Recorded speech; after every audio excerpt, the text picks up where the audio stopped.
Atos, capítulo 19. Paulo em Éfeso. Aconteceu que, estando Apolo em Corinto, Paulo, tendo passado pelas regiões mais altas, chegou a Éfeso, e achando ali alguns discípulos, perguntou-lhes: recebestes, porventura, o Espírito Santo quando crestes? Ao que lhe responderam: pelo contrário, nem mesmo ouvimos que existe o Espírito Santo. Então Paulo perguntou: em que, pois, fostes batizados? Responderam: no batismo de João. Disse-lhes Paulo: João realizou o batismo de arrependimento, dizendo ao povo que cresce naquele que vinha depois dele, a saber, em Jesus. Eles, tendo ouvido isto, foram batizados em o nome do Senhor Jesus. E impondo-lhes Paulo as mãos, veio sobre eles o Espírito Santo, e tanto falavam em línguas como profetizavam. Eram ao todo uns 12 homens. Paulo na escola de Tirano. Durante 3 meses, Paulo frequentou a sinagoga, onde falava ousadamente, dissertando e persuadindo com respeito ao reino de Deus. Visto que alguns deles se mostravam empedernidos e descrentes, falando mal do caminho diante da multidão, Paulo, apartando-se deles, separou os discípulos, passando a discorrer diariamente na escola de Tirano. Durou isto por espaço de 2 anos, dando ensejo a que todos os habitantes da Ásia ouvissem a palavra do Senhor, tanto judeus como gregos. E Deus, pelas mãos de Paulo, fazia milagres extraordinários, a ponto de levarem aos enfermos lenços e aventais do seu uso pessoal, diante dos quais as enfermidades fugiam das suas vítimas, e os espíritos malignos se retiravam. E alguns judeus, exorcistas ambulantes, tentaram invocar o nome do Senhor Jesus sobre possessos de espíritos malignos, dizendo: esconjuro-vos por Jesus, a quem Paulo prega. Os que faziam isto eram 7 filhos de um judeu chamado Seva, sumo sacerdote.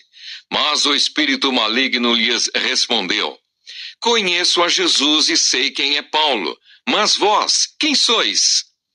E o possesso do espírito maligno saltou sobre eles, subjulgando a todos, e de tal modo prevaleceu contra eles que, desnudos e feridos, fugiram daquela casa.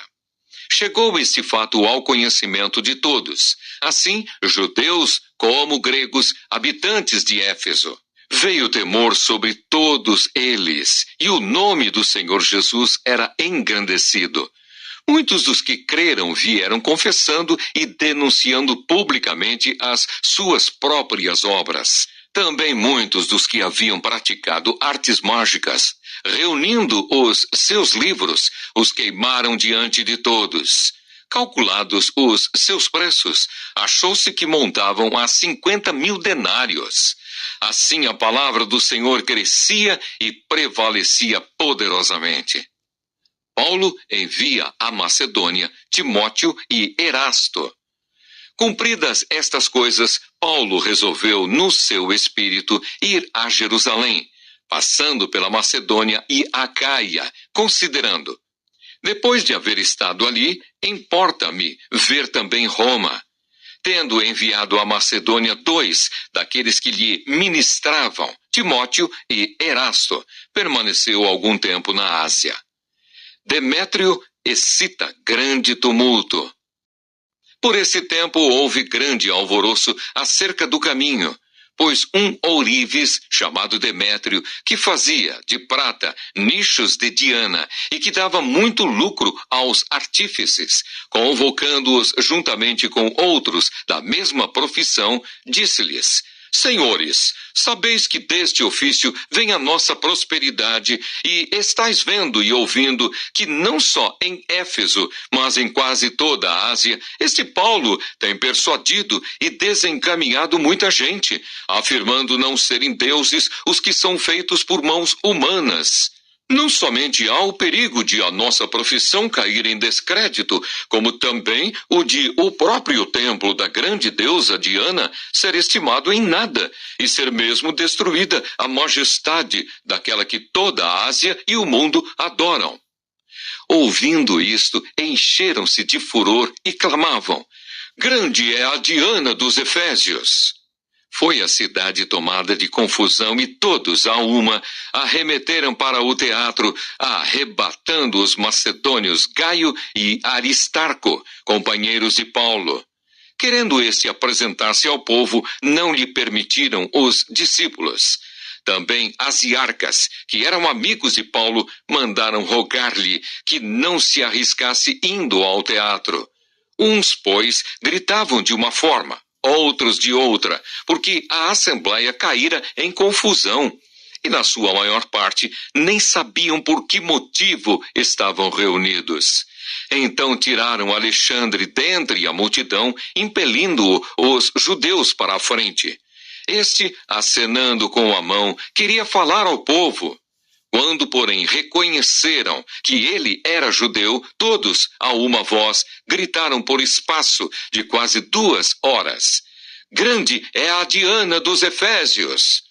O escrivão da cidade, tendo apaziguado o povo, disse: Senhores Efésios, quem porventura não sabe que a cidade de Éfeso é a guardiã do templo da grande Diana e da imagem que caiu de Júpiter? Ora, não podendo isto ser contraditado, convém que vos mantenhais calmos e nada façais precipitadamente, porque estes homens que aqui trouxestes não são sacrílegos, nem blasfemam contra nossa deusa. Portanto, se Demétrio e os artífices que o acompanham têm alguma queixa contra alguém, há audiências e procônsules que se acusem uns aos outros. Mas, se alguma outra coisa pleiteais, será decidida em assembleia regular, porque também corremos perigo de que, por hoje, sejamos acusados de sedição, não havendo motivo algum que possamos alegar para justificar este ajuntamento. E, havendo dito isto, dissolveu a assembleia.